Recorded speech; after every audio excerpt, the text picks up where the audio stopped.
Hey, Tim's right. It's religion. Gman It's for a not. while It's not because science. apparently I'm too stupid to be in a stream, so enjoy, folks. Come on in. But we can prove it. Sure. And here's how. Right, we just don't interrupt me when I say this. Okay. This is the reason that vaccines work. Is that we can predict how certain viruses will adapt to the vaccines. There's the link if anybody wants That's the to come reason in. why, for example, the vaccine that we first developed for example, polio, has adapted over the years to the way that polio has evolved, and we're making predictions. Get some light on the subject here. Get vaccinated, you all. It's the only way we're going to end this We have pandemic. an immune system, Gary. We have an immune. Listen to me. This is the mistake. Anyway, so we have an immune system, and So what did we do our bodies create a natural has a system that naturally protects us, defend our bodies against things that could cause disease in our body. All right. We know we have this immune system, and we know that if you put a very small percentage of these viruses in our body, dead, dormant viruses mixed with some other chemicals, that your bodies will more than likely create a defense against it. No, that does not prove relation. That proves that we have immunity. That's it. So Hi, Moonbear. We need shots. Oh, Dapper Dino and Erica have arrived. This should get fun. Hey, everybody. Hi, guys. Sorry. Anyway, the reason we need shots is because, again, like for example, the flu vaccine. The reason that all people need shots is because their immune system becomes more vulnerable to the flu virus. I'm too stupid to be in there, so I thought I'd just start my own. I think it's like 50 years old and up. You need it like every couple of years to get boosted up to make your immune system more adaptable to how flu changes and adapts to your DNA and all that sort of stuff. Okay, so I'm going to stick to what I said earlier about our bodies having a natural immunity, and that if a foreign a virus or something outside of us gets in our body will create an immunity against it, at least sometimes anyway. But with the vaccines, they put a dormant version of whatever that virus is or whatever that particular illness is or whatever, and our bodies will create a natural defense against it. That does not prove relation. It just proves it just proves that we can create that our bodies can accept these vaccines. Nice. It doesn't prove ancestry. You understand? And the strongest argument that we do have for ancestry is the fossil record. And it's not, yes, it is. The fossil record is the strongest evidence that you have for ancestry, and it's not just a fossil record. If you can prove that mutations can create new anatomy. Now you don't gotta prove that no more, because I think me and you talked about that at nauseum in one of my previous hangouts. However, if you can show via the fossil record in ancestry between us and our canine friends or an antelope or something like that, then you have a stronger argument that way. But the arguments that you guys are coming up with is just arguments about similarities. And I can understand how a person could come to the conclusion that evolution is true. But to say that it is scientifically true and justification for laughing at creationism, no, I don't think so. Gman. If I may, because I think this is an important sticking point, if that's all right. Sorry, Dapper, I don't mean to intrude. Because Dapper and I were just doing a show, so I didn't catch the previous show prior to this point. But I think while I am, of course, incredibly partial to the fossil record, I love the fossil record. I love skulls. I think they're cool. I find them interesting. I think that actually, if we really want to go with the relationships between extant Sorry, I had to hook up my organisms, the best relationships is using. I want to mostly let this run because which is what we use in courts, like modern courts, to show paternity. So if you might be the father of a child, you get a court-issued paternity test. They actually look for highly variable markers in the genomes, and then they say whether or not you are indeed the father. And using those same techniques, we can tell whether or not, say, a lion and a tiger are related, or rather how closely a lion and a tiger are related, and how closely a rat and a mouse are related, and indeed where humans fit into that picture. Because let's say for a moment we want to take humans completely out of the picture. Let's say humans are specially created, and we pluck them out and we put them to the side, and we say, let's make a tree of life. Let's see how close organisms are related, and maybe we can deduce the kinds, the created kinds that some creationists propose.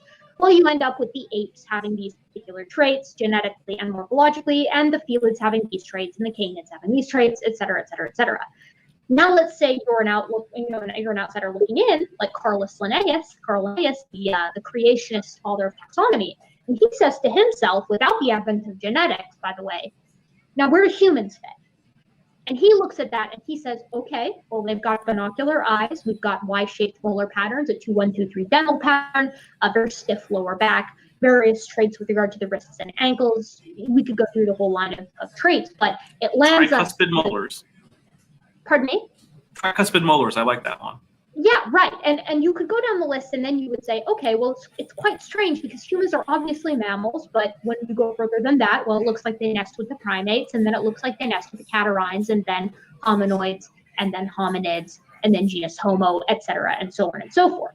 And that's just using the morphology. The genetics is when that comparative genomics, the paternity test style of comparison comes in, and you say, okay, let's see how closely similar, how closely related that these organisms are. Notice how he's and letting the Eric usual question talk. is, and I'm almost done, I swear, the usual question is, well, okay, how can we know 2 to that 1, he wants to hit that. relationships, right? And the problem with that is, with that kind of objection is, the law of inheritance, the Mendelian law of inheritance, is very similar to gravity in the aspect of it doesn't have a stopping point, and you can't propose one until you have an external reason to propose it. So gravity stops working when orbital mechanics comes into play, et cetera, et cetera. But inheritance doesn't have that. When we look at all the genomes of all the organisms, there isn't really a reasonable way to be like, here's where it stops. Here's where the kinds start, and you can no longer explain changes in the genome with mutation. And so from the evolutionary standpoint, that's where the sticking point is, because we're 98.8% similar to chimpanzees, which is more than rats are to mice or tigers are to lions. And we have the fossil record, which shows this slow morphologic change over geologic time that is corroborated by things like radiometric dating or sedimentation rates, etc., so on and so forth. So that's so one of my issues with you, Erica, is that, you know, obviously in my intro, I kind of tease you with this a little bit when I say that, you know, hello, my fellow, you know, gentle primates or my fellow apes, right? Now, what I said to Dan earlier, I don't know if you saw this part or not, but I had said to him that I don't believe that we're related to, like, because when we talk about apes, I'm going to show you what I'm talking about, just to be fair. Whenever I go on Google to look up what an ape is, this is what shows up. Here we go. Okay? I don't know if you can see this or not. God, I can't believe how dumb he is. Gorillas and things of the sort.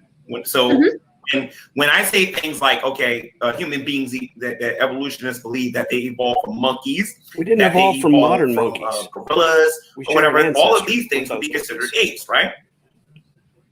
Yes, they would be considered apes. What is considered an ape, right? Like, you can remove humans from it completely. Like, let's say, again, humans are totally special.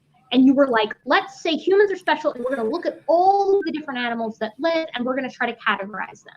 Everything that makes an orangutan, a gorilla, and a chimpanzee, and a bonobo into the same group, those 4 individuals, the binocular vision, the mobile wrists and ankles, the very mobile shoulder scapular joints, 2-1-2-3 gentle pattern, all those different things. Those are taxonomic classifications. Right, but they also apply to people. Like, we didn't have to add anything to include humans, which is why Carl Linnaeus, the father of taxonomy, the first guy who was a creationist, a younger creationist, when he was first devising the system, he had a real problem with this, because he walked up to the skeletons, and this is just morphology, not considering genetics or anything like that. He walked up to the skeletons, and it was a head scratcher for him, you know, and he looked at them, and he was like, I can categorize the gibbons into the hominoids, that is, the gibbons, chimps, the bonobos, all that kind of stuff, using this set of traits to separate them from the monkeys, from the catarrhines, from the anthropoids, primates, etc.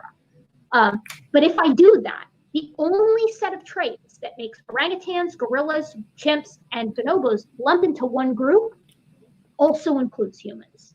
So okay, so I'll ask you the same question that I asked Dan. Will a monkey produce a non-monkey? Will a monkey ever? He always gets us I'm not backwards. talking about from the taxonomic non-monkeys produce monkeys, we not understand the other way monkeys. around. Will a monkey ever give birth to something that is not a monkey? Yes. Can we all go around and answer in turn? No, I would like Erica to do it actually, and then Dave, I'll let you talk. Okay.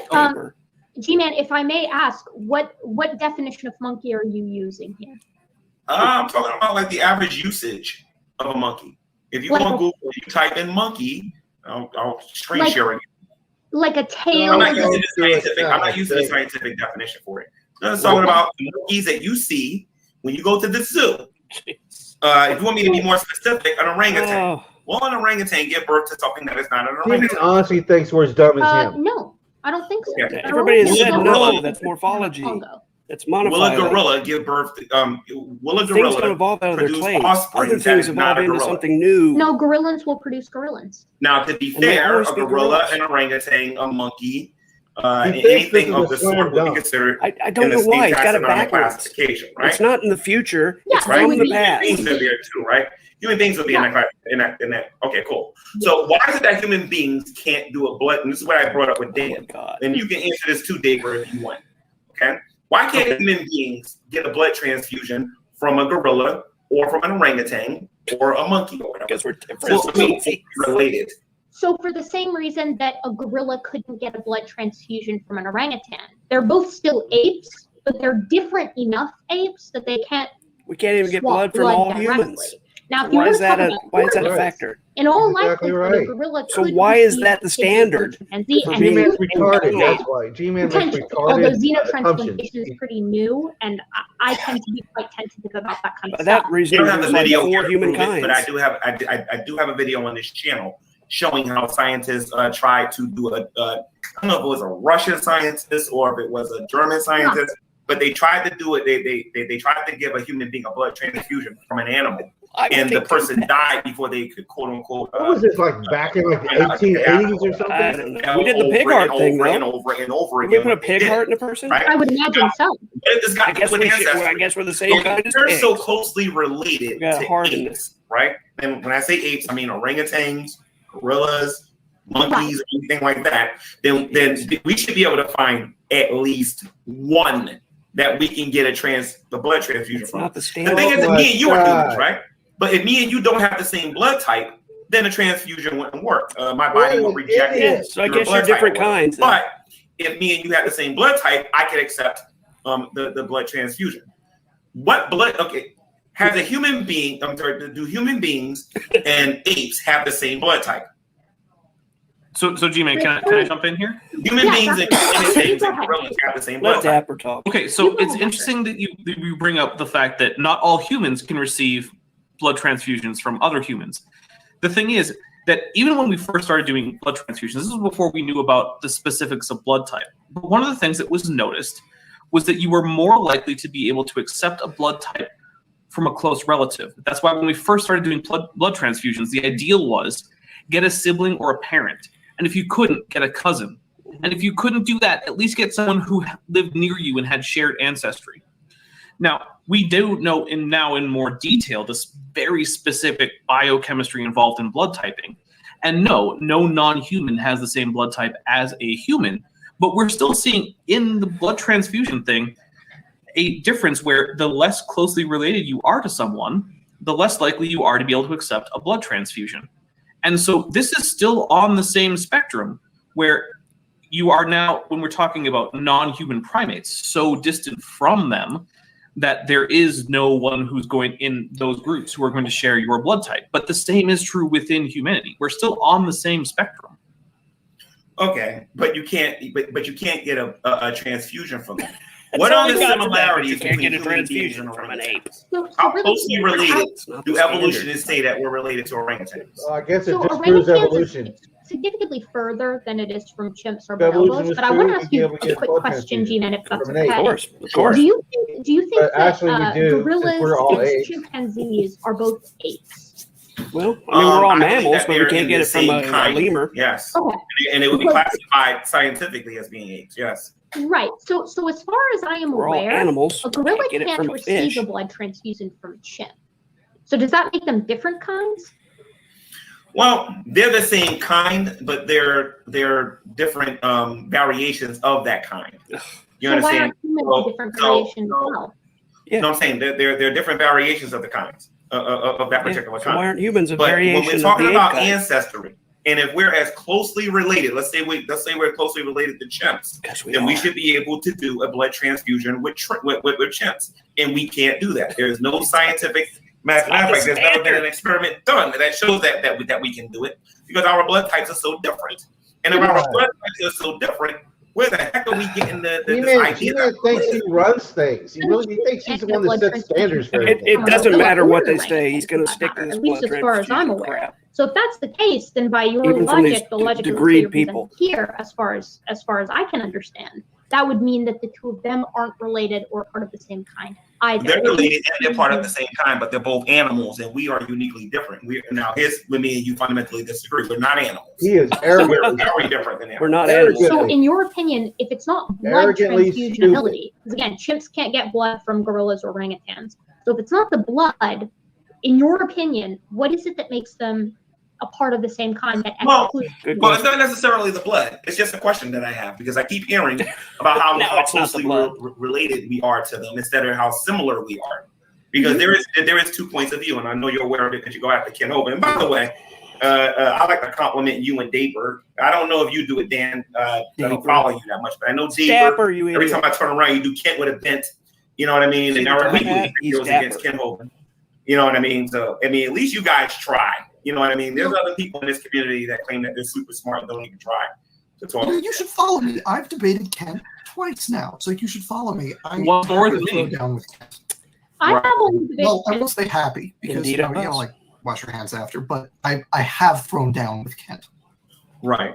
So in my opinion, so here's the sticky point for me, because if it's not going to be blood type, to me, this is how it works. So it's like we have the field of genetics, and we're all on the same page with that. Genetics, it compares, looks at similarities or differences, or just general structure of aspects that relate to the genome. So nucleic acids, or the entire deoxyribonucleic structure, whatever, the nucleic acid structure. I've had a couple of drinks tonight, etc. DNA, I understand.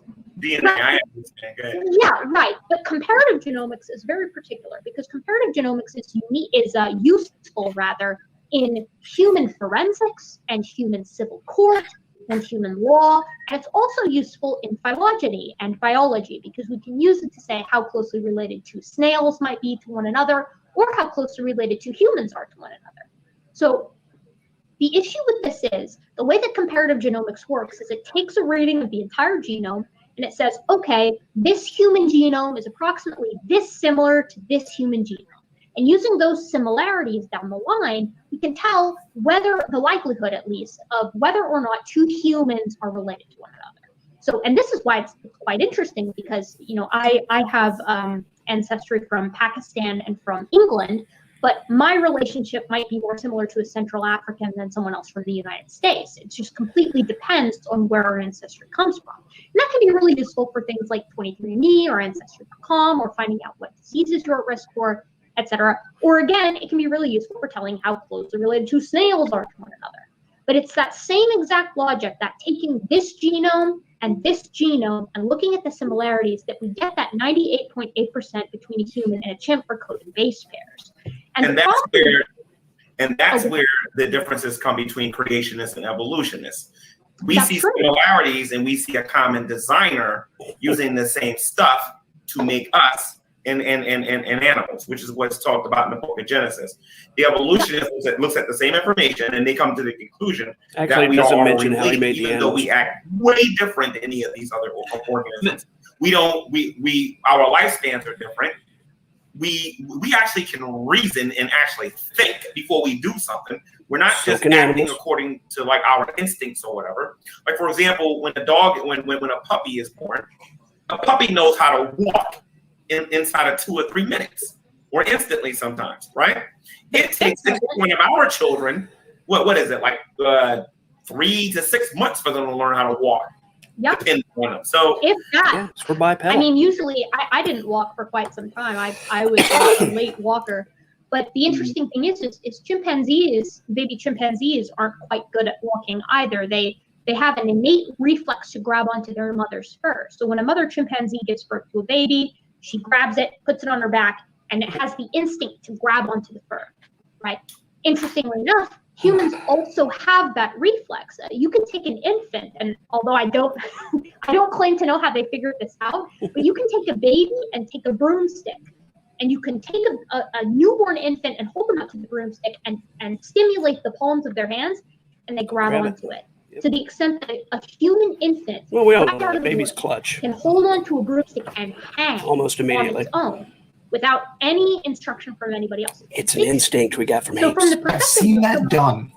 Let me ask you a question, Erica. Not for my kids, but I have seen that. Hey, Erica, let me ask you a question. Are you a theistic evolutionist or are you a biological evolutionist?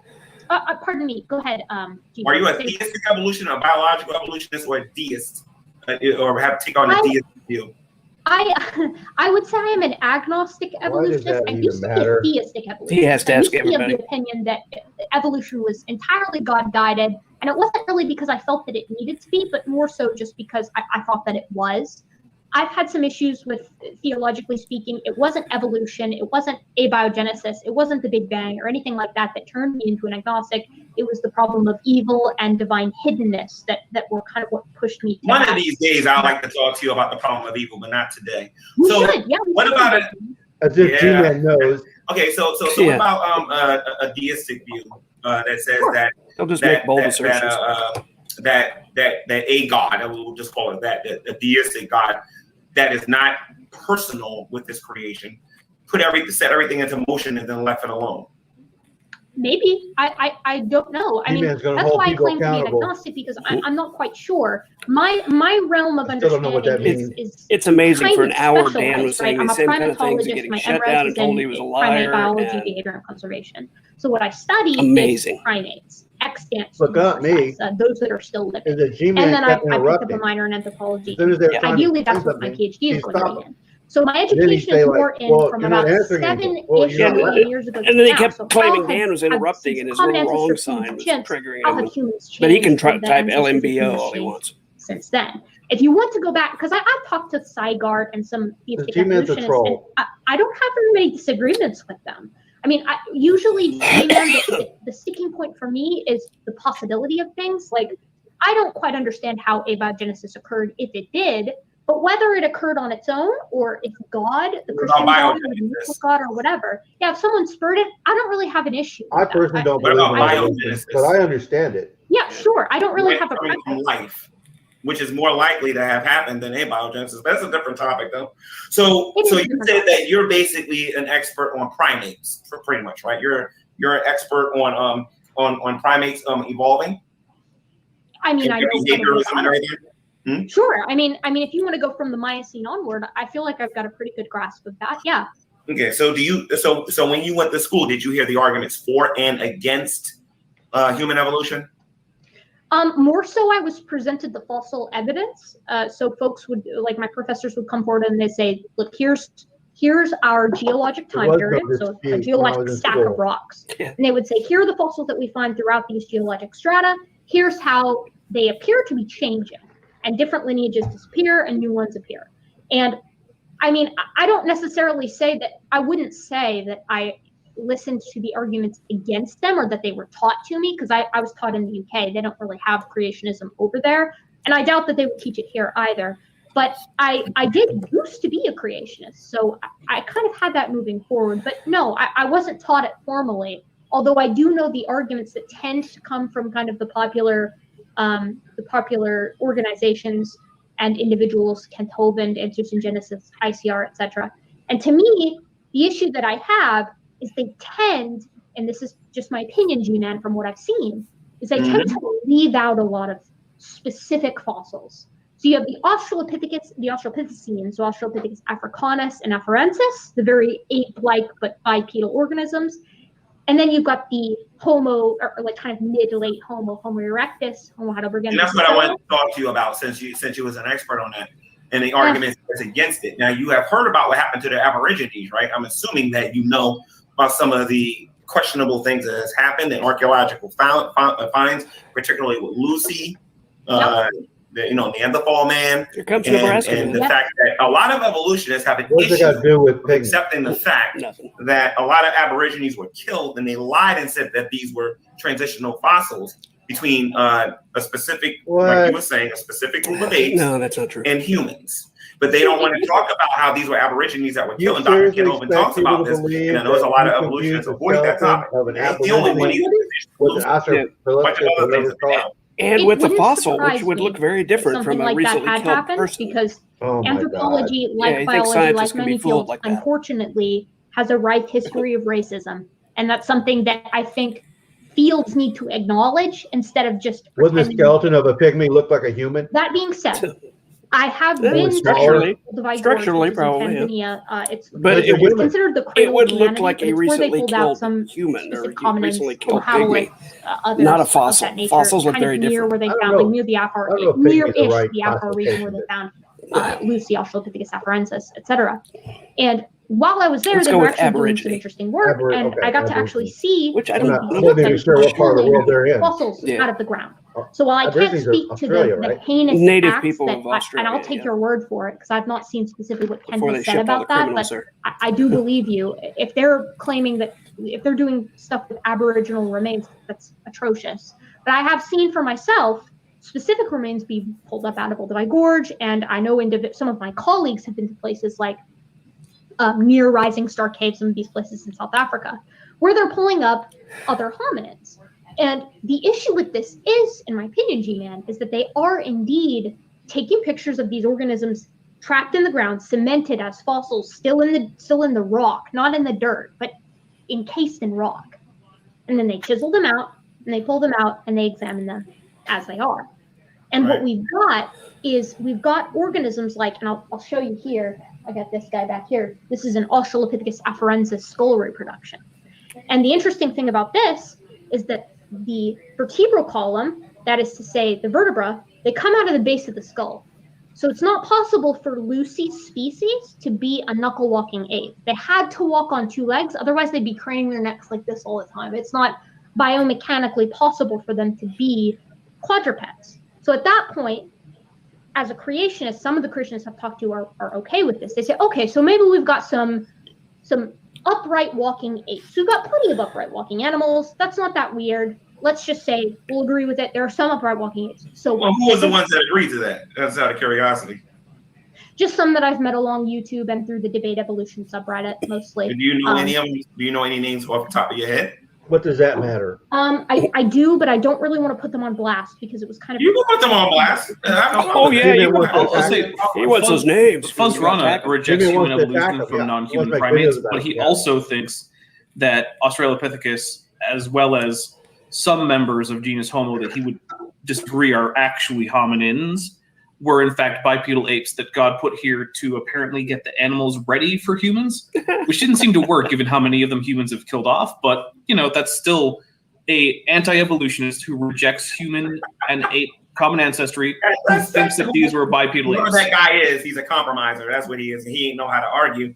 Well, he didn't know how to debate, and then he just gave in. That's what the heck that was. You know, but anyway, it's still someone who meets your criteria for a creationist who believes that these were bipedal apes. So the answer is yes, and he's a professional creationist. That question. That's not why I asked the question. I asked the question because I was just curious of who they were. That's all it was. But going back to the forgeries or some of the dysyntheses, I mean, you already said that we have racists. We have like you know, people that are just obsessed with trying to prove that the theory is correct. And I know during our debate, Erica, me and you were supposed to get into the transitional fossils and how we know that these transitional fossils are actually that transitional fossils, and we never did and whatnot. But that is a very strong argument that I have, besides DNA, being really strong against the theory itself, because there are no transitional fossils as far as I'm concerned. However, I'm not going to sit here and lie. Well, who the hell are you? They do have fossils that do look like they're that they could be I'm concerned, used for relation. The problem with that is again the arguments with the Aborigines, the arguments that they made against Lucy. As a matter of fact, speaking of Lucy, let me show you something here. And you've seen me do this before during our debate. Can you see this? Not quite yet. It's still loading on my end. Okay, yes, I can see it. So I understand even when I was going to school, I understand what it is that they're trying to present here. Okay? Yes. When they're saying that this is the fossil of an early intermediate form between man and apes, right? And this is what they think it might have looked like, or whatever, right? The problem is that when you debate evolutionists here on YouTube, they say that this is precisely what this looked like, and you can't come to this conclusion by looking at the way these bones are arranged. I've never heard anyone make that claim. Trust me, you in this community long enough, you're gonna hear a lot of stuff you don't think people say. So I tend to agree with you, Gman. I mean, typically, so the reproduction that you propose there of Lucy, and usually the ones that you see, are Maybe the the result average of person multiple might different think that. specimens. So the classic in the Lucy field, fossil, which is the one that my skull here is based on, Hasn't been it's not educated the in it. only Australopithecine that we have. It's not even the only member of the specific species Australopithecus afarensis that we have. We have over 300-ish, give or take, depending on whether or not some of these are going to be relegated doesn't matter what it looks or like anyway. later hominins that are members of the genus Australopithecus. Scientists and are trying about, to fool people. if memory serves, 120-ish of they have an agenda Australopithecus like that. afarensis. So these upright walking, kind of flat-faced hominins that are living in East Africa.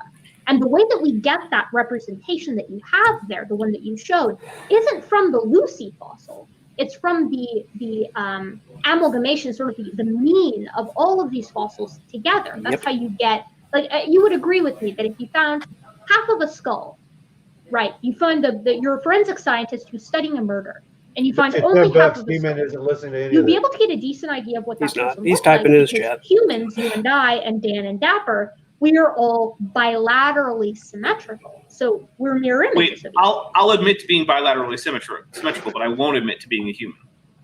I didn't say you were human. I said you were bilaterally. Okay, it was a little ambiguous. I want to be clear. Okay, deal. So we're mirror images. Our right half looks. It's amazing to me how Gman just shuts down when she talks. The same concept works in paleontology, whether you're finding a dinosaur or a hominin. He wants So to with destroy her, Lucy, but at the same time, Australopithecus he wants to get afarensis, with her. that species. If you put those same words in Dan's mouth, he's a liar, and he's going to be cut off every 5 what the seconds. skull looks like, because we've It's got the enough power of right the and front vagina. halves to essentially create a full skull. Virgina. Now, forensic scientists embarrassing. in the modern day, when they're trying to find missing people or figure out what I'm glad everybody's seen it. the identity of a person, of a dead body that they found when they only have bones look like, is they use muscle attachment sites on the face, so the facial skeleton, and the skull. And that's how they come up with these reproductions. They're not perfect. I will agree with you there. In fact, I think that the reproductions, while they can serve to be kind of informative, it's wrong to say that these are exactly what these animals look like, just as it's wrong to say that any reproduction, whether it's a dinosaur or a mastodon or a smilodon or whatever, is precisely what it looked like. We're doing our best here. But what do you think we're trying to do here, though? Can I? G-Man, I'm just gonna jump in here is and say goodnight. That I've been here for 2 hours. So, wait a minute, everybody. I'm sorry, one second. Yeah, 1 second. Okay. So what's actually going on here is, and this is what I believe, is that by making Lucy look like this, they're trying to suggest this is how Lucy looked. Because it doesn't matter what museum you go to, this is what they're suggesting that's here. about what it And looks like. because they don't have the foggiest idea how this thing looked. They do have the foggiest idea. They can guess, or they can make an educated guess on how she might look based on the bone structure. But anybody looking at this can tell that they're trying to say that this was a half ape and half human. That's not the only skeleton they use. I will disagree. They have actual intact ones. Because the nature of that technology has gotten amazing, by the way. Australopithecus anamensis, Africanus, afarensis, and Sediba, and Gari, depending on what you include. Forensics. The big Australopithecus. To see what the one thing that what we know about identify victims. I'll show you here in a second, because I've got them both back here. It's amazing. Like a body has been This is a chimpanzee decomposing for a year. They can rebuild the skin layers really based on the bones. prognatic snout and these big canine teeth and this massive honking brow ridge. This is a replica of Pan troglodytes, so a common chimpanzee, not Virus, not any of the other subspecies, but just classic Pan troglodytes. Comparatively, this is the skull that's replicated off of our Australopithecines, right? And what we know about them is their faces were a lot flatter. They didn't have as prognatic of a snout. They didn't have as impressive of a brow ridge.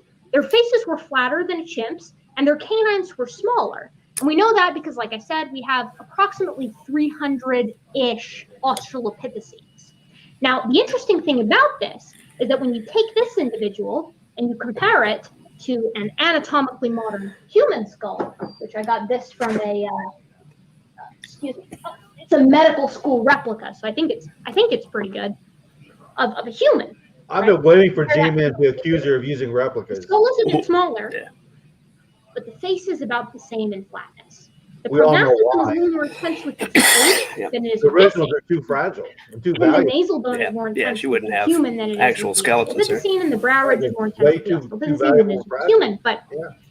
by and large, these two individuals are a lot more similar, facially speaking, than this individual is to a chimpanzee. So from the perspective of an evolutionary biologist or an anthropologist, when they dug up this individual, Australopithecus afarensis, and its related specimens, they looked at this and they said to themselves, boy, it's pretty strange that looks decently human, right? So I would say that's an argument. Again, this is women. You're gonna have a bit of a disagreement here. And I disagree with you now. Yes, they do look similar, and that's an argument for similarities. Like, because it's similar, then that means evolution is true. It's all arguments for I can similarities. understand how you can come to that conclusion because, You're the one looking for the transitional fossils, demanding them. And then he says, "Oh, it's just similarities." The That's what we're similarities talking doesn't about, right? necessarily I mean, prove that. Again, the detail. I believe That's that what we're talking The about. devil these is in the debates detail. that If you're talking about people don't transitional even- fossils, people they don't start take looking into like this, consideration, particularly different, and then they evolutionists. look more and more the I same. don't know. Maybe And then he says, maybe well, some you're of us just using creationists do similarities. this too a little bit with But the other that's side. what But they don't transitional even fossils are. like evolutionists don't even Showing take how into this consideration becomes more like that an this. intelligent designer could have made both animals. Well, not both animals. The And now animal, he's complaining the about ape, and then humans. And just made it simple. So I will pause and agree that you could potentially look at a chimpanzee I wonder what or an G-Man's idea Australopithecine of and a a human and transitional say, fossil would be. these are really similar. Why couldn't it be a designer? A And human from the with 8 perspective of someone who is an evolutionist from conventional science, my question is, why is it that from a creationist perspective, that common design doesn't apply to lions and tigers? Like, why is it that, because I've encountered many creationists, as you know, Gman, I've talked to a lot of them. I like a lot of them. I mean, I've really met very few creationists who weren't cool people, of course. I mean, why not? We disagree, but we also have a lot in common. We're both people. And these creationists tend to say, okay, look at a lion and a tiger. Look at a rat and a mouse. It's so obvious that these are members of the same biblically created kind. And I tend to say, you're right. It is very obvious that these organisms are related. So why doesn't that work for humans and chimps? And my perspective is the only reason, and this is my opinion, G-Man, so I hope you'll forgive me for kind of coming at you like this. But it's my opinion that by all means, it might be any way you want. I have no problem with that because I'm going to do the same thing. Good. Yeah, that's fine. I just listen. involved. I like you, G-Man. You and me have never had an issue, and I don't want to come at you without kind of warning you first. I guess you're used to it. I'm sure. I was just doing my trying to do my due diligence. But from my perspective, I think the only reason why creationists are comfortable lumping rats and mice together and tigers and lions together with their facial similarities and their genetic similarities, which is approximately 95%, but not humans and chimps, is because of a very specific reading of the Bible of Genesis that says that humans simply must be separate from all of the other animals. And that's okay. I'm okay with that. My issue comes when those same creationists say that we can scientifically show that humans and chimps are members of different kinds, but lions and tigers are the same, and rats and mice are also the same, because I don't think that's consistent. I don't know who you're talking to when you have your conversations, but I would say this. That's exactly what G-Man human beings are distinct. At least this is what I believe, and I think a lot of Christians believe this G-Man too. is so freaking arrogant. Anyway, a human being and what you would call G-Man's never heard of them. They can't possibly be legitimate. A monkey, an orangutan, or whatever. That these things are distinctively different than human beings. Our behaviorism is different. We may look the same or look very similar, but our behaviorism is different. How we go about making our decisions is different. So are lions a lot and of tigers. those things. So are rats and mice. are different, Behaviors are and very we're We behave unique in the very sense similar to a lot that of we can other primates. reason and we can do things that other animals You on ever this seen planet a can't chip do. use tools? Okay, we're more Apparently like has- the caretakers of They all of do. these They use animals, tools. as opposed to being So just they're like raising the these gorillas. animals. You understand what I'm saying? I So do. I have no problem saying that a lion and a And tiger, they're organized. even though that they're totally different cats, that they're just two different kinds of cats. I have no problem saying that a rat and a mouse is of the same kind, even though that they're, you know, a rat is typically bigger and a mouse is typically smaller. And maybe that there's some other differences between them. Rat I'm is not generally aware a of lot more ferocious. I have no problem saying that Yeah. a beaver and a wolverine may be similar with each other, but that they're different kinds or whatever.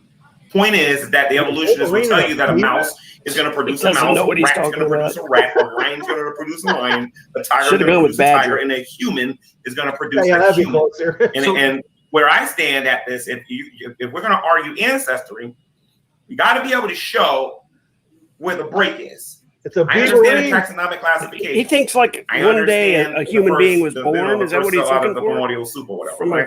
an The ape? complex chemicals. Is that what he About thinks? Genesis. Yeah, he thinks that it. I understand all those things, but if a Is that what he rat thinks always evolution is? A human baby fish is is always a born fish, from and a a cat is always a cat. Apparently. There's That's what he no wants to way see. we can argue ancestry that way. But it- You understand? So, G-Man, Hundreds can of I ask thousands you of a years, man. quick question? yeah, Dapper, go ahead. Well, I'm going to go get myself a cup of water because my throat's kind of dry. So, Dapper, go ahead. And I want to add something to it, or I guess I want to elaborate Wait, on by something. water? I'll be By right back. water, do you mean White Claw? She means, I'm going to guess she means White Claw. It doesn't matter. So, G-Man, I have a quick question. So, let's say that, now I recognize you're coming at this from a very particular perspective, right? But I want you to imagine someone who doesn't have your particular perspective on the prior conclusion that humans are not of separate ancestry from other organisms. So this is someone who does not particularly necessarily, let's say they're not a Christian, they're agnostic on any religion. They're just looking at the biology as is. Do you understand why it is that for such a person, the genetic evidence as well as the fossil morphological evidence connecting humans to non-human primates, specifically apes, would be as compelling to that person as similar evidence connecting rats and mice or lions and tigers would be to you? Do you get why that's compelling to someone who does not already have that conclusion? I apologize. I was in a different room. Say that again, please. I'm sorry, I didn't hear a thing. Imagine someone who does not currently Oh, have surprise. a prior belief about human ancestry from the Bible Hanging or on any other every religion. word This is a Erica person says. who we'll say is innocent to all the claims of various religions. Ooh. And they come to the biological evidence Hey, that Black is Guy TV's present viewers in are the coming literature in. regarding the genetics and the morphology of various groups. Do you understand why that person will almost certainly find it compelling to say that up, Black the Guy? same reasons that the biological evidence points towards Banana I Man. understand that fully because you're just being presented with the biology. I totally understand. Right. However, if your learning goes further, and you start learning about intelligent design, you start learning about other bananas in the different topics, chat. then you can still look at the same information and then you can conclude what it is that you believe in, why. But if all you have is biology, I understand what you're saying. Thank you for the if I may, subscription, G-Man, because Beth. I'm genuinely just very curious. Do you think that physically, just based off of the body that I'm here on camera with right now, my hair, my binocular vision, my teeth, do you think that my body constitutes an ape? Oh, he I wants to can't talk see your about her molars, body. so I don't know. He wants to talk about her body. Well, I believe think me. that your body constitutes an ape.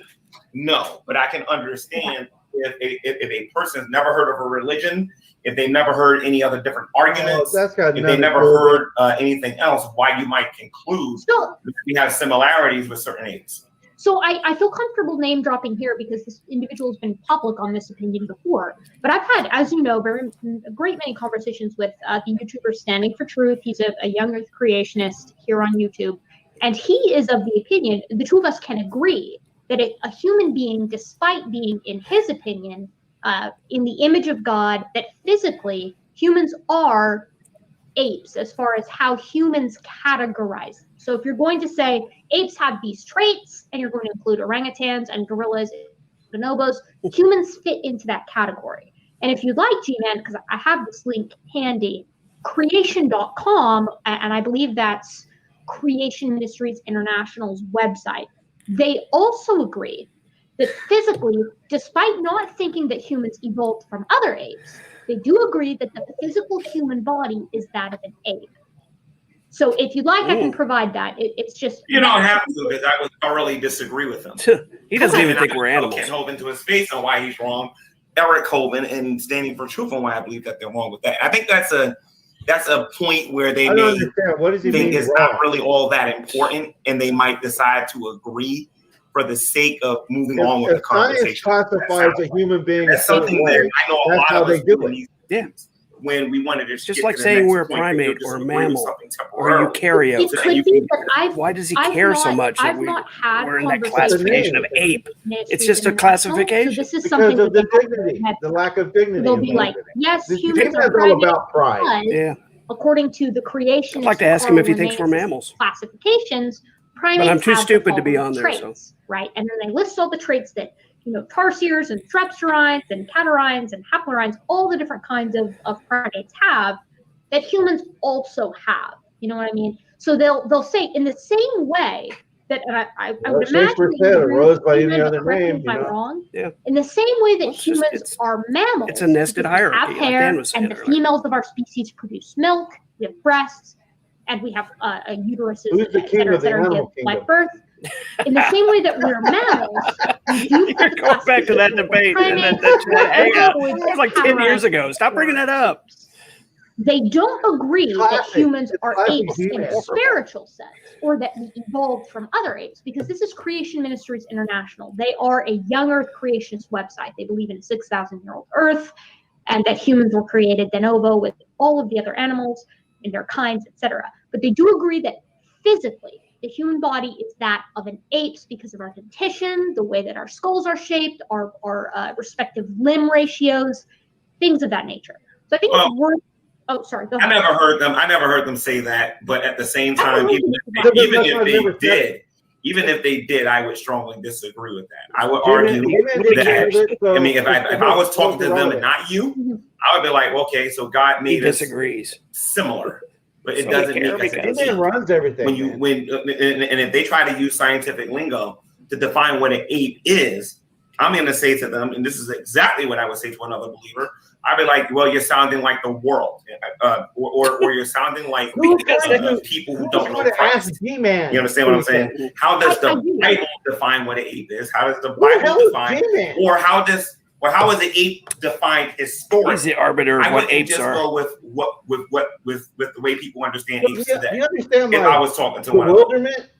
And that goes for any of them. They all know. He speaks like people go to him. Well, I think that's an interesting kind of. He has no background in this field, and he feels like he knows what an ape is. Nobody else is right.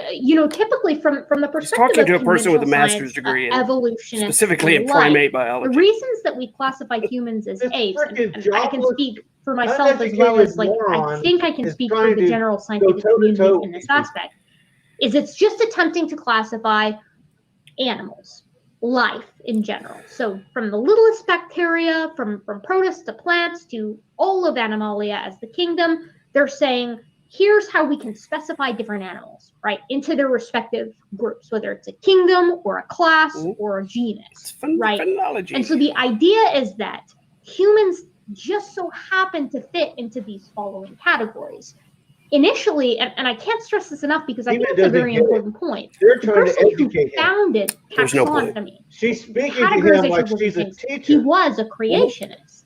And he grouped humans, he actually grouped other apes in the human group rather than humans with other apes. So he elevated the other apes rather than demoting the humans, if you will, because of their skeletal similarities. And this was before the advent of genetics, which from an evolutionary standpoint, by leaps and bounds, confirmed this, at least in comparison to other animals, because again, it's comparative genomics. It's similar to how paternity test works. Hey, real quick, I was going to say, we're getting a storm, so if I cut out, it might be because power just went away. So if that happens randomly and I just disappear, sorry about that. Roger that, Dapper. Roger that.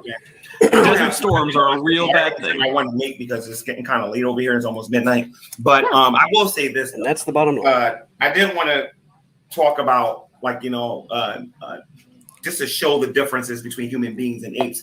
This is why I want to debate you on human evolution. I heard Steve Truth's argument about genetic. What is that? Genetic degeneration, I think it is, or whatever. Yeah. I don't want to talk about that necessarily per se. But when you look at, let's say a monkey, and I'm going to be specific, a monkey and an orangutan, or you look at, see, this is going to take some time. Okay, a monkey and an orangutan or a gorilla, or whatever. God. These particular, depending on what part of the world that they're in, they're going to have a certain amount of fur. Why is he talking and about I think I've heard you talk about this, and some other people talk about this. He And it's knows obvious, nothing. that they have this fur to keep them warm. You know what I mean? They have this fur to protect certain parts of their body, right? Yeah, Certain for fur all over. warm, or in more commonly, it's not necessarily for warmth, but to protect them from Why things is like he trying to vegetation, assert things? Why poisonous don't he- vegetation, I don't know why she vegetation, gives him the time of day. thorns, things like that. And also to keep That's them another warm in part order, of my in order for them to bewilderment. survive in their environment, right? Yeah, in the evenings potentially yes, but also in the equator than I wouldn't be up trying to north. assert But anything. that's I'd be yes, you're on the asking right. questions. I'd be As saying, their "Can you please evolution explain goes that?" on, you know what I mean? If we assume that evolution is true, well, we're not assuming it. We're watching it happen. Why do they lose their fur? Are they moving into a colder climate in the world? Humans? No, I'm talking about He thinks individual the Homo animals erectus and the Homo this and the Homo that or Yes. whatever. Yes. When they lose their fur, are they losing their fur because it's getting colder? No. Why are they losing their fur? Well, it's interesting that you Why are they- kind of present that. There's a short answer and a That's long the dumb answer. question. The short answer has to do with the fact that the geography by Why which are they these losing their organisms fur? are living was changing. So the area where human evolution is primarily proposed is an area in East Africa, Tanzania, Ethiopia, over to the east, called the East African Rift. Now, this it's area still was in the sinking, process of so happening. it was moving downward comparison to these higher elevated areas that remained in these vast rainforests that we see in like the Congo, DRC, generally that full area that we still find chimpanzees and bonobos and gorillas in to this day. The interesting thing is, the area that sank, that Eastern African Rift area right along Tanzania and Ethiopia, the Afar region, etc., it became drastically more arid. So it became hot and sweaty. There's one interesting thing about modern primates. None of them, other than baboons, seem to live in areas that are very, very hot. And the ones that do stay in the shade all day. All right, let me Interesting. make sure I understand this correctly, though. You're saying that the reason why they have the fur was to protect them from vegetation? No, she didn't say that. Partially, it was more kind of that it was kind of a holdover from other Depends on the mammals, but it environment. did protect them from things like they would be the equivalent of like poison ivy, et cetera, in the Congo, right? So you, as a human, and I would know because I've been there, but in places like Gombe Stream National Park, there are different kinds of trees and vegetation there that if you brush up with them with your bare skin, you will start getting very itchy. A chimp doesn't have that problem because they're covered in, compared to us, relatively thick fur. But the interesting thing is, Gman, is that a chimpanzee has the same approximately number of follicles as a human compared to the much hairier gorilla or orangutan. So they're more similar to us as far as the amount of hair that they have than the other apes. Even more so with bonobos. I just want to make sure I understand why they had the fur. The fur was to protect them from the poison oak or poison ivy or whatever, to prevent them from, getting affected by the vegetation, right? And nothing to do with the weather. And nothing to do with the weather. And it's a selection not pressure. so much in the equator. The ones with the thicker fur can help survived in longer. places like the equator as far as insulating. And we're able to color. reproduce. How would a chimp, Exactly. Selection how would one pressure. of these apes stay warm without their fur? Oh, for crying out Well, it loud. doesn't tend to get very hot there. In the evenings, it's still pretty warm. Even in the winter, it tends to be what's called the monsoon season there. So in Gombe, at least when I was there, I was right at the bridge between the arid season or the dry hot season and the cool wet season. So don't have winters, obviously, you know this, like in Africa, they have wet seasons and dry seasons. So the animals that live there experience a benefit by losing hair, which is why naturally a tiger a tiger in like the Siberian area where it gets really cold and there's a lot of snowfall, they have much thicker hair than a lion does, which has relatively short hair that's kind of close to its body in comparison. Now, males have those big manes, which seems really counterintuitive, much like a peacock's colors do.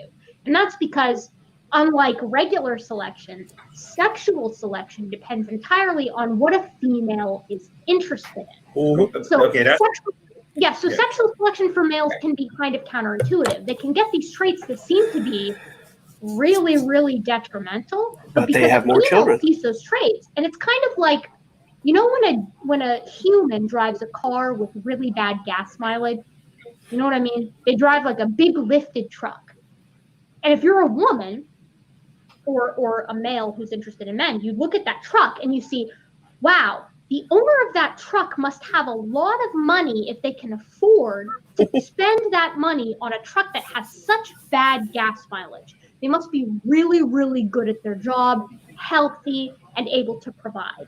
It's the same concept in the wild. It's why male lions have those big. Yeah, Gman can't understand the car really reference. He doesn't try. Because a female can look at that mane and they can think to themselves. That went right over his head. This male is powerful enough to survive, despite the fact that he's obviously very hot all the time. And these primates were a lot stronger than humans, right?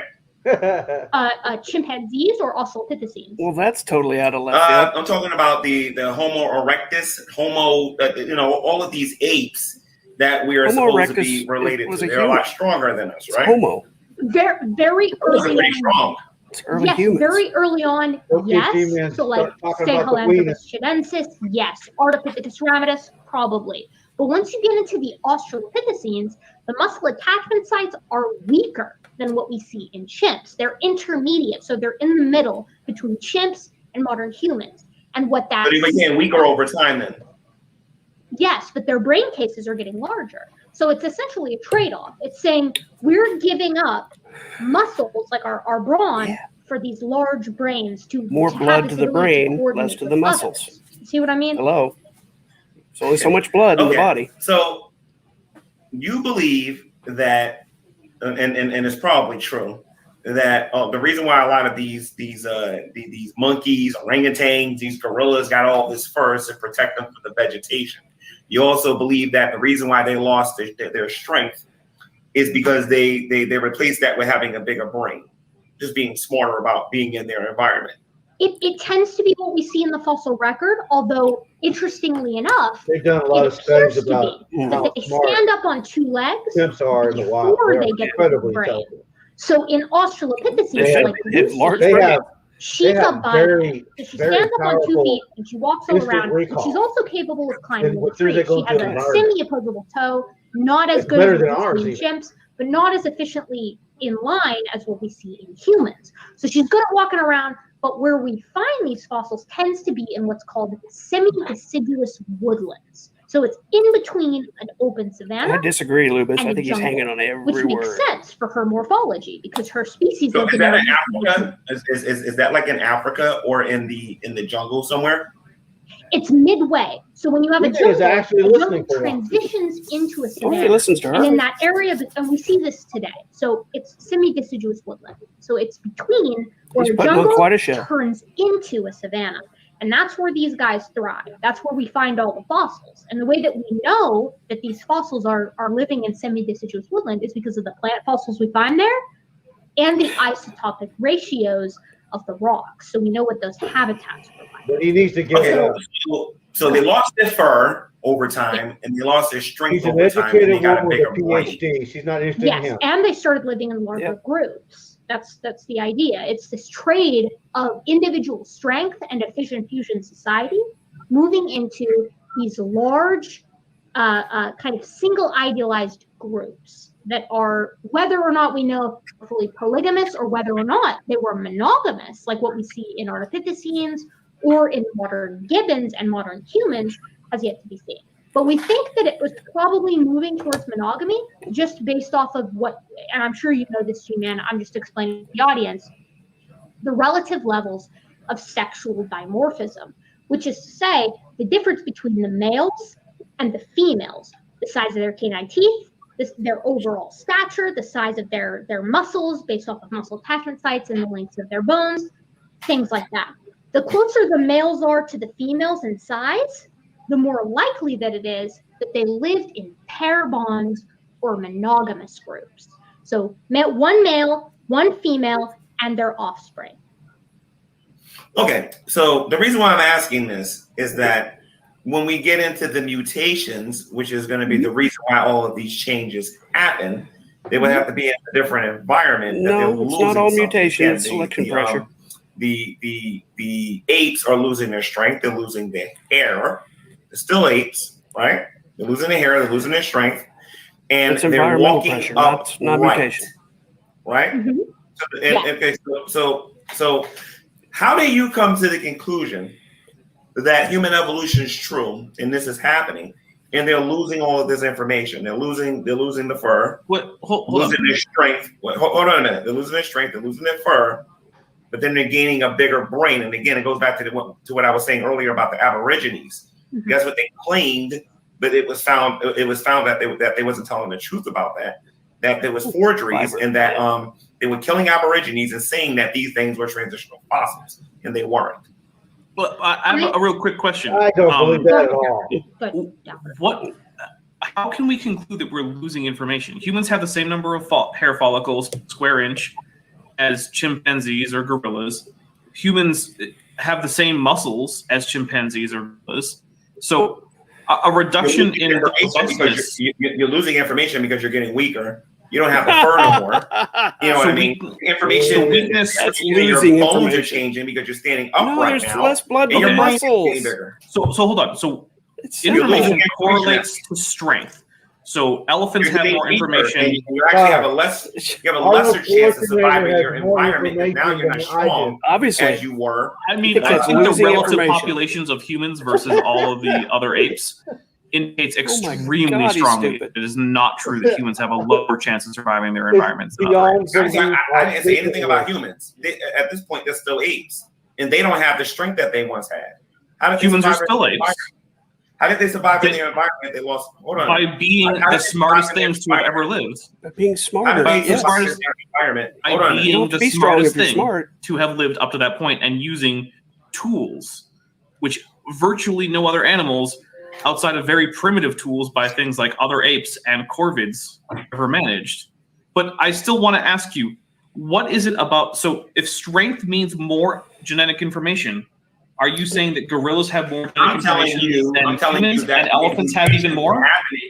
That they wasn't gaining. Hold on a minute. They wasn't. Gman, I would like to be as uninterrupted as my panel member here, Erica, which would mean that I would like to complete a sentence before being interrupted. Is that something that we can make happen? Sure, go ahead. Okay.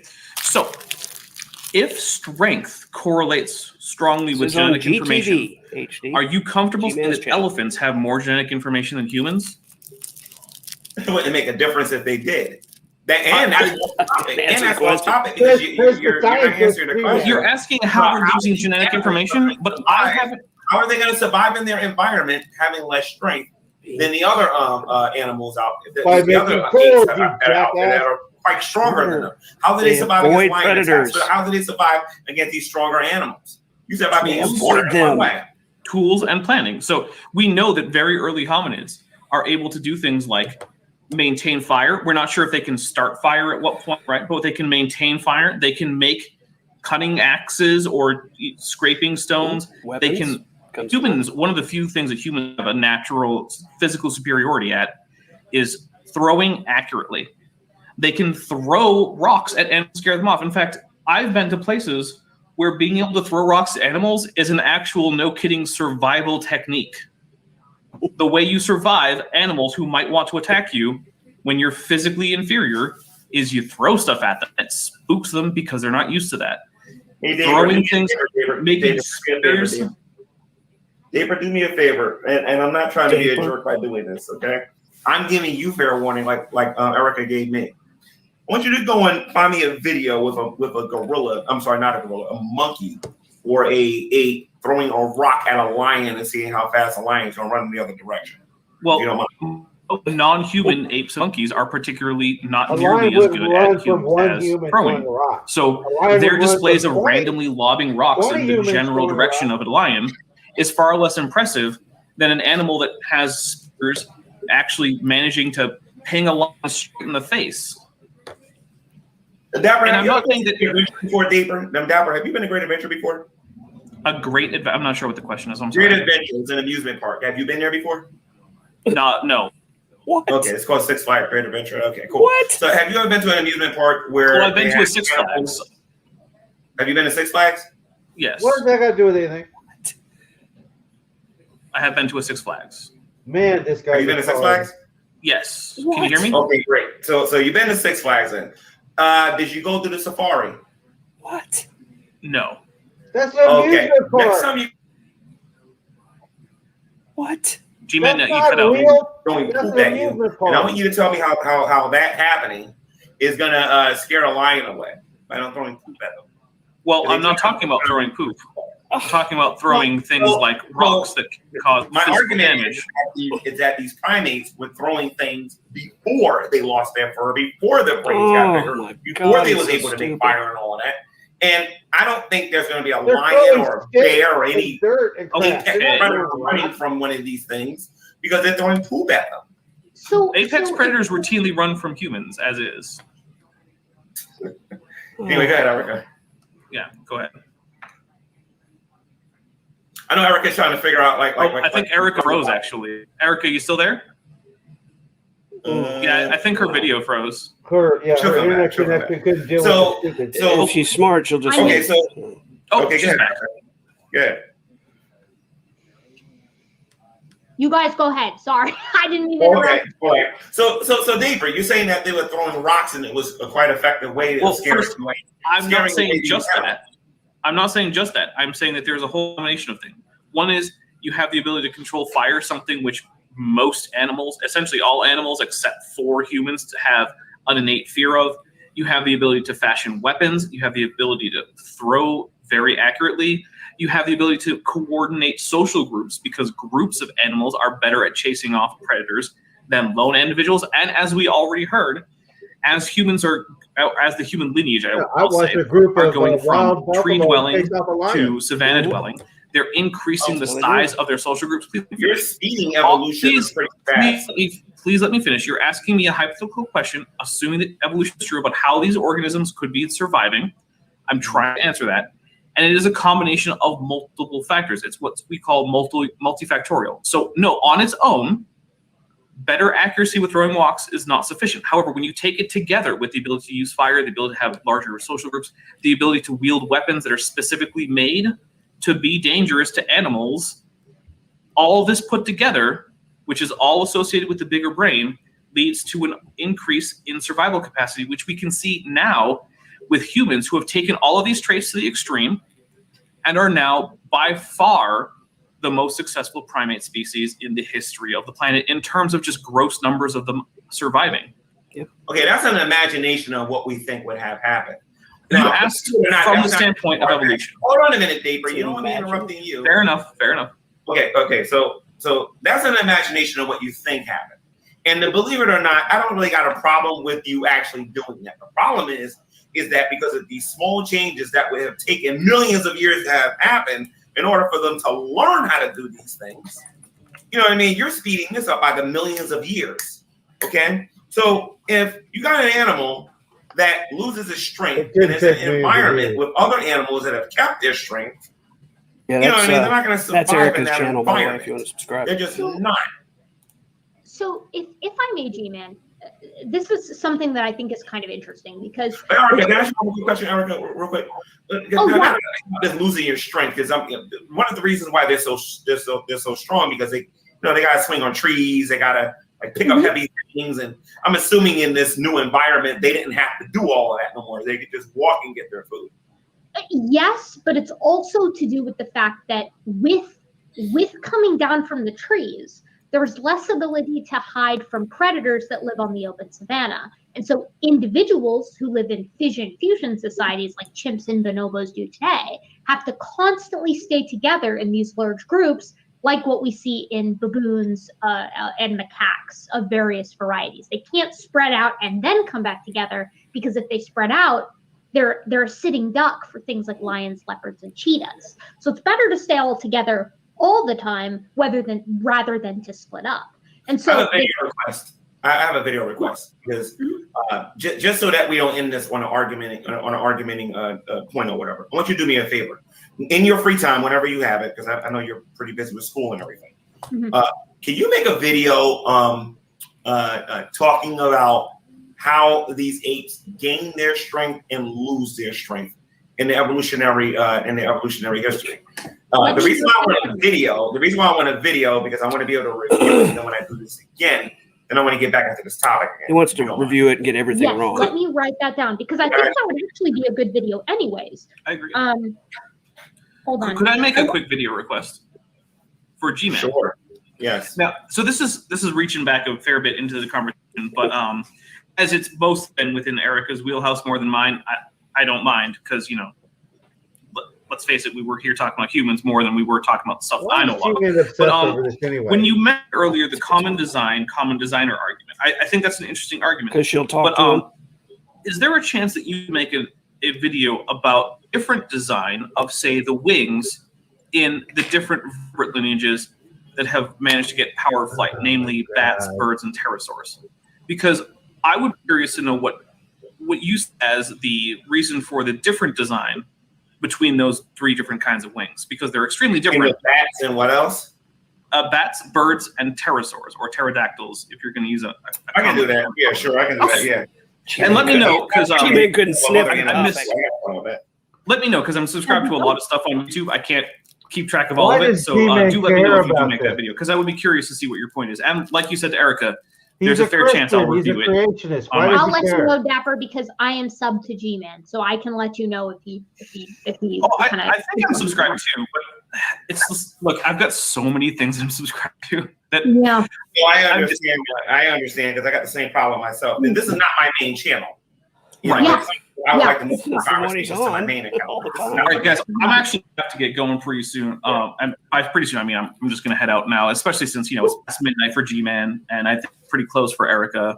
And it's also been a bit of a long day for me. I got up at 4:30 and started working on my channel. I've been sleeping all day. I got to get up at 6. If you'd like, I don't know if you're wanting to go out now. It's about 11. I'm on Central, so it's 11:13 for me. So it's late-ish.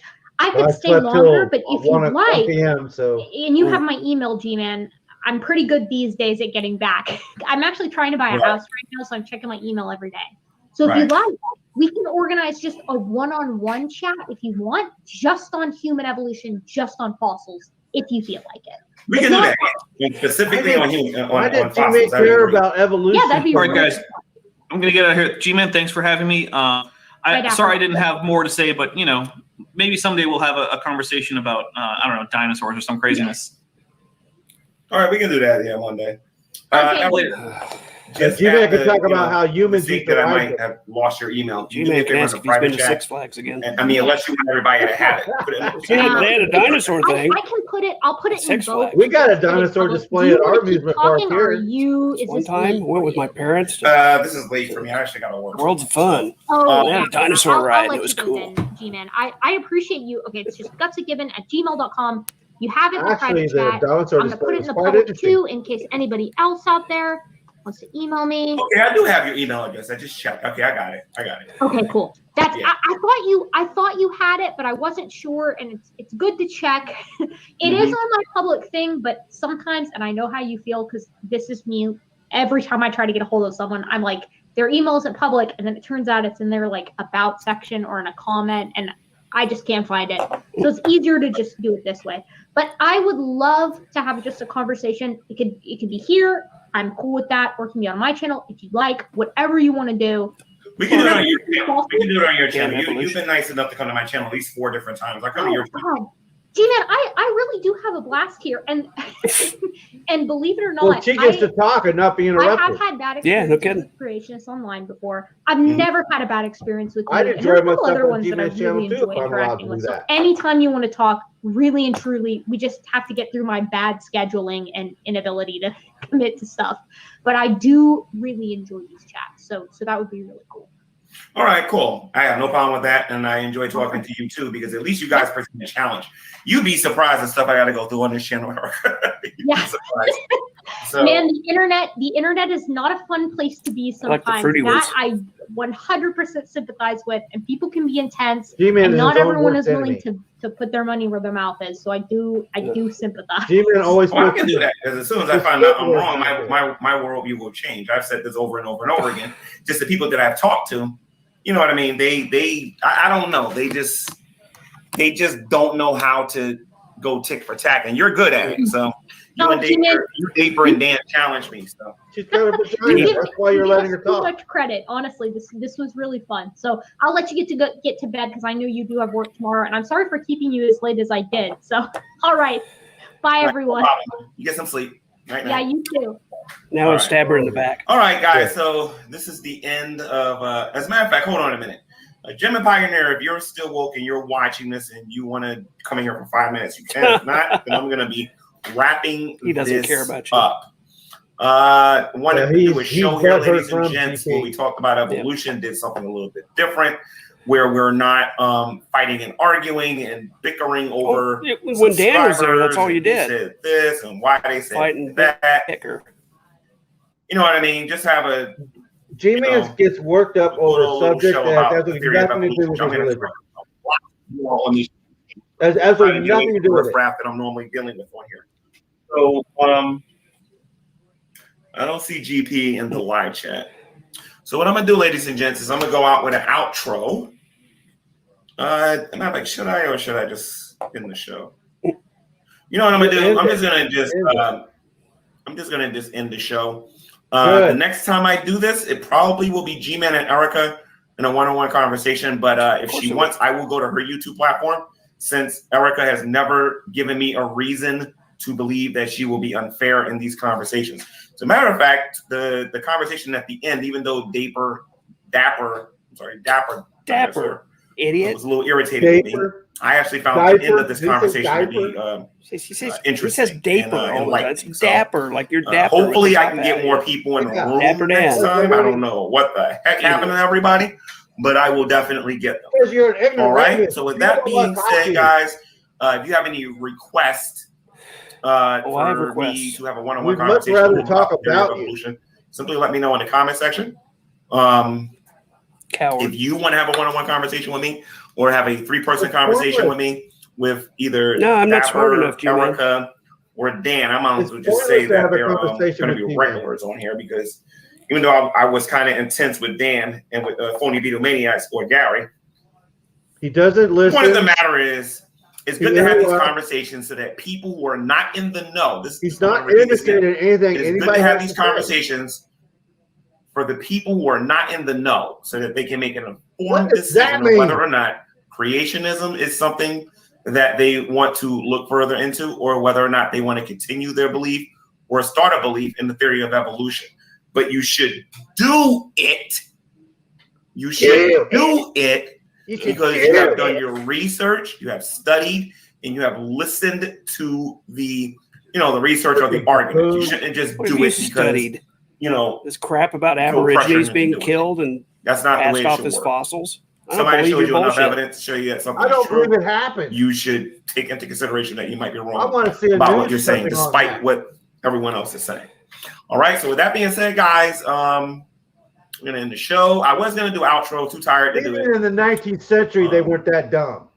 GTV, guys. Oh, one more little thing too. If you don't know Jesus Christ is your Lord and Savior, you got work to do. Turn from your sins, confess the Lord Jesus Christ, believe in your heart that God rose up from the dead, and you will be saved. And what I want some Christians to do for me, if you listen to what Gary said, when he said that it was dumb to believe in an intelligent designer, I want you guys to go to him and talk to him about Genesis 1:1, John 1:1, and all the different times that Jesus referred to the creation. He didn't say that. GTV. So he's strawmanning what Gary said. He said ID, intelligent design, as a science is bunk. And he's right. It's not a science, it's religion. And that's why it's not taught in schools. So he went over the Dover case and was talking all about that. And all Gman can say, you don't believe there was an intelligent designer. What kind of Christian are you? He didn't say that. What dispute? What? I don't know. We say like there should be like the other side of the coin being taught. What is that? What? I don't understand that. It's okay. You have evolution being taught, like I was taught, because I went to high school in the 70s. Yeah. And I was taught the theory of evolution. I don't know what other science is available to counteract it. I kept bringing up in his chat, what intelligent design? Are you going to teach the Chinese story of the god that laid an egg that cracked and became the universe? Other than religion, what alternative is there? There's not. You can't teach religion in school unless it's an elective subject. Yeah. Well, late for me too. You and I both got to get up early and go to bed. Thanks everybody for coming. Right. I think since Gman has said I'm too stupid to engage him, I think I'll just keep sniping. I did want to make one comment though. Yeah, go ahead. I don't know if my comment got through on his channel, but he told Phony Beatlemaniacs, "I'm going to hold you accountable." Yeah. G-Man can't hold anybody accountable for anything. He's not God. He doesn't have any authority in the world. He doesn't have any authority in his own life. How is he going to hold anybody accountable for anything? I think he said Gary's going to burn in the lake of fire, didn't he? Well, that would be God holding him accountable, not G-Man. Yeah, I don't think that's the sort of thing you're supposed to say, especially to another professing Christian. G-Man does not have the authority or the right to hold anybody accountable for anything. Yep. He's just another person. In fact, he's less than most people.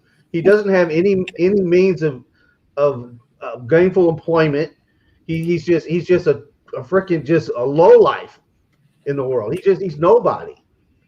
What's that? Oh, your cat? Yeah, somebody said cat sighting. There's Jenny. Anyway, thanks, David. Thanks for coming. Everybody have a good night. I'll see you next. Have a good night, guys. See ya.